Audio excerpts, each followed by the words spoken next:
Here's 10 behind-the-scenes facts about the classic baseball movie Field of Dreams. And the first one is the filmmakers ran into a huge challenge to grow the corn stalks to Kevin Costner's shoulder height in time to film all the scenes in the field. The problem was, over the months of filming, Iowa experienced one of its worst droughts ever, so the corn had only grown a few inches high. So they created an irrigation system to speed up the growth process to get it just the right height. But the funny thing is that the irrigation system worked so well that the corn had actually overgrown during filming.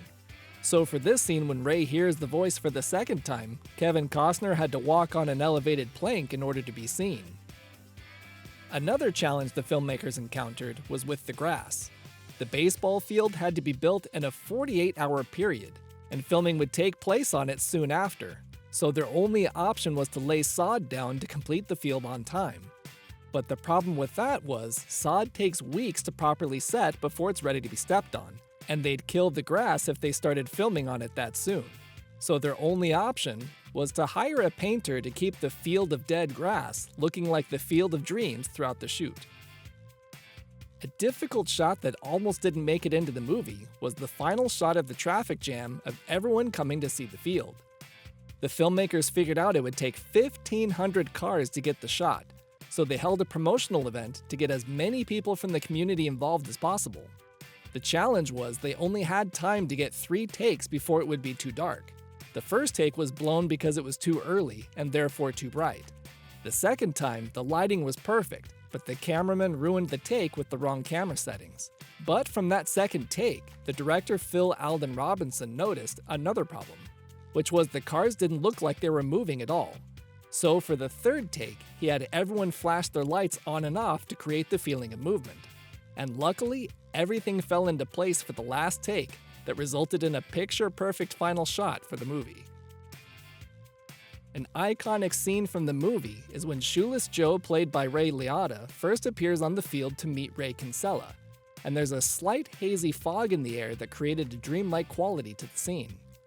But the amazing thing is that according to CinemaBland.com, the producer admitted the fog was completely unplanned, and was just a lucky coincidence to help sell one of the most iconic and memorable lines from the movie. Hey! Is this heaven? No. It's Iowa.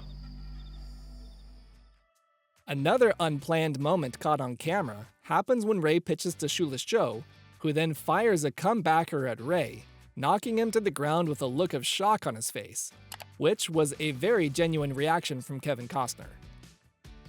Another amazing near-miss shot was when Annie's brother Mark, played by Timothy Busfield, walks in front of home plate to sell the idea that non-believers don't hear or see the players. The director was able to convince Busfield to do it by explaining how cool the shot would be, but that the cameras would be too close to use a stunt double.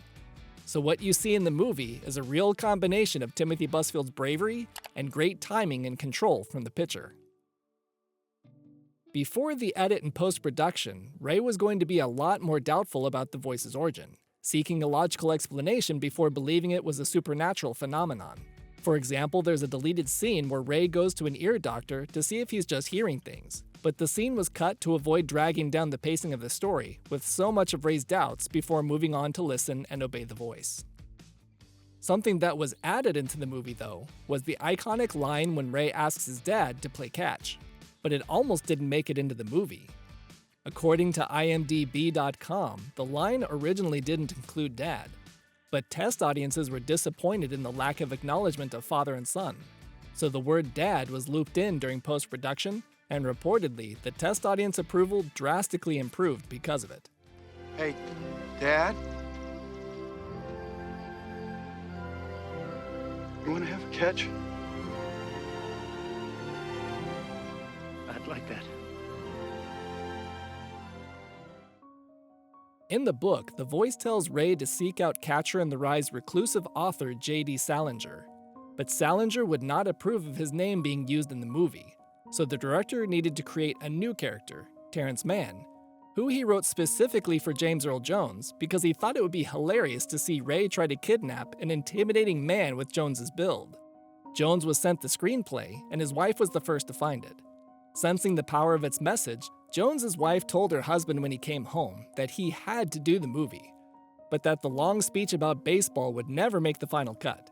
And aren't we glad she was wrong? The one constant through all the years, Ray, has been baseball. America has rolled by like an army of steamrollers. It's been erased like a blackboard, rebuilt and erased again. An unsolved mystery about the film is nobody actually knows who the voice belongs to, because in the credits, the voice is simply listed as himself. There's many rumors out there that claim the voice is a number of actors, including Ray Liotta and Kevin Costner. But in a 2019 LA Times article, the director has disavowed these claims and purposefully withholds the secret to leave people guessing. So I'll leave it up to you to decide who you think it is.